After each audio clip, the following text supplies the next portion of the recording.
Class 11 बटा next topic है displacement in nth second of motion. हमने इससे पहले जो है 3 इक्वेशन ऑफ मोशंस पढ़ी थी। v is equal to u plus a t, s is equal to u t plus half a t square and v square minus u square is equal to 2as। तो आज हम करेंगे अगर nth second में कितनी displacement कर रहा है कोई ऑब्जेक्ट। तो n सेकंड की डिस्प्लेसमेंट हाँ अगर हम फाइंड करना चाहते हैं तो हम क्या करेंगे कि टोटल डिस्टेंस ट्रेवल कितना किया किसी ऑब्जेक्ट ने n सेकंड में, और उससे पहले उसने n-1 सेकंड में कितना डिस्प्लेसमेंट ट्रेवल किया था। तो उन दोनों का अगर हम डिफरेंस ले लेंगे तो वो डिफरेंस किसके बराबर हो जाएगा, nth सेकंड में कितना डिस्प्लेसमेंट हुआ। तो यही चीज़ कर रहे हैं, displacement in n second is equal to total displacement in n second minus displacement in n-1 second. तो हमने रिलेशन जो हम लास्ट टाइम कल पढ़ा था वो रिलेशन क्या था, s is equal to u t plus half a t square. यहाँ पर t की वैल्यू एक टाइम पर n पुट कर दो और दूसरी साइड पर t की वैल्यू जो है n-1 पुट कर दो। इसको मैथमेटिकली सॉल्व किया, ये ब्रैकेट्स खोल दिए यहाँ पे, और उसको सॉल्व करने के बाद जो चीज़ें कैंसिल हो रही हैं वो कैंसिल करने के बाद आपके पास जो फाइनल रिलेशन आ रहा है वो क्या चीज़ है यहाँ पर, s n which is equal to u plus half a two n-1। तो this is the displacement in nth second. तो यहाँ पर आपके पास छोटा सा क्वेश्चन भी इस तरह से बन जाता है कि एक car at rest accelerates uniformly with the speed of 144 km per hour in 20 seconds, how much distance it will covered by the car। तो यहाँ पर इस क्वेश्चन को आपने किस तरह से करना है, इनिशियल वैल्यू 0 है, टाइम आपके पास 20 सेकेंड है, और आपके पास जो वेलोसिटी है वो 144 किलोमीटर्स पर आवर है, जिसको आपको मीटर पर सेकंड में कन्वर्ट करना है। तो ऐसी सिचुएशन में आप क्या करोगे, किलोमीटर्स को मीटर बनाने होते हैं तो आप 1000 से मल्टीप्लाई करोगे, आवर्स को सेकंड बनाने हैं तो क्योंकि पर आ रहा है तो उसको सेकंड्स बनाने हैं तो 3600 या 16/60 से डिवाइड करेंगे। तो आपके पास टोटल पूरा सॉल्व करने के बाद 40 मीटर्स पर सेकंड आएगा।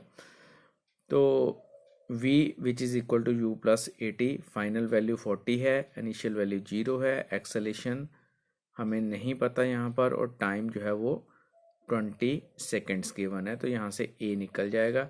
अब उसके बाद आपके पास s जो है which is equal to u t plus half a t square है।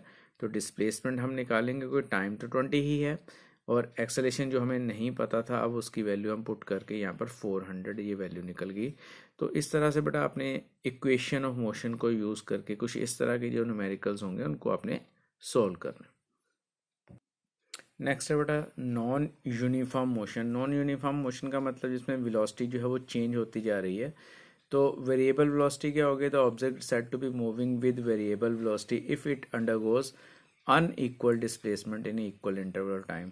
तो डिस्प्लेसमेंट आपकी कभी कम हो रही है कभी ज़्यादा हो रही है सेम इंटरवल ऑफ टाइम में, तो उसको वेरिएबल वेलोसिटी बोलते हैं।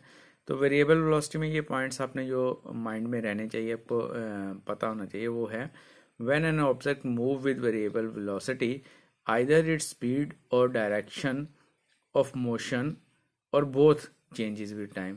तो ऐसी सिचुएशन में या तो उसकी स्पीड चेंज हो सकती है, उसकी डायरेक्शन चेंज हो सकती है, या दोनों चीज़ें जो हैं वो चेंज हो सकती हैं।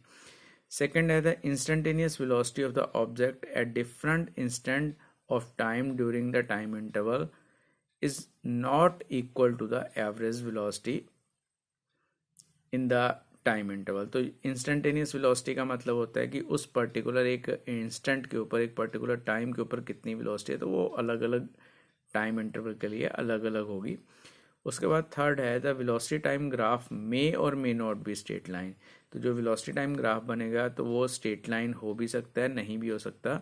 तो उसके बाद जो है position time graph is never a straight line. तो पोजीशन टाइम ग्राफ जो है वो उसका कभी भी स्ट्रेट लाइन नहीं होगा।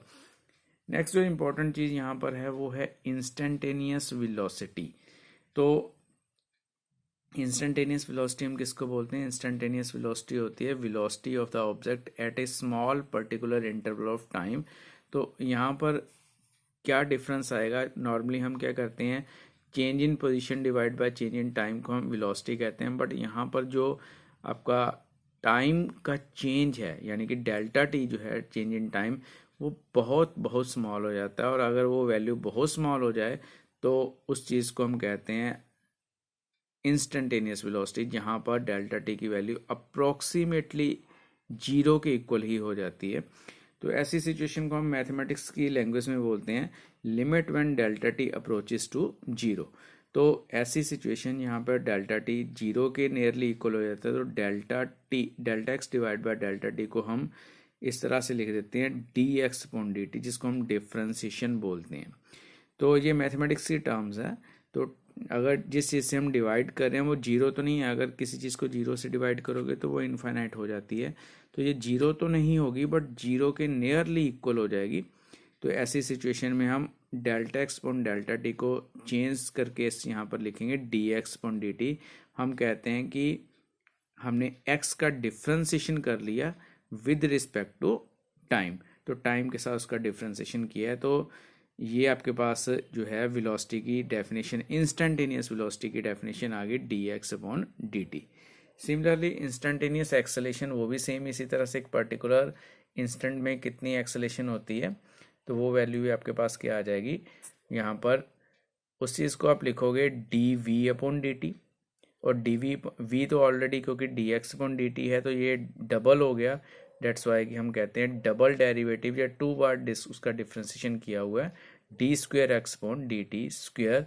तो अगर आपके पास इंस्टेंटेनियस एक्सेलेरेशन की बात हो तो आप ये वाला फार्मूला यूज़ करोगे, और अगर इंस्टेंटेनियस वेलोसिटी की बात करते हैं तो आप यहाँ पर ये वाला फार्मूला यूज़ करते हो।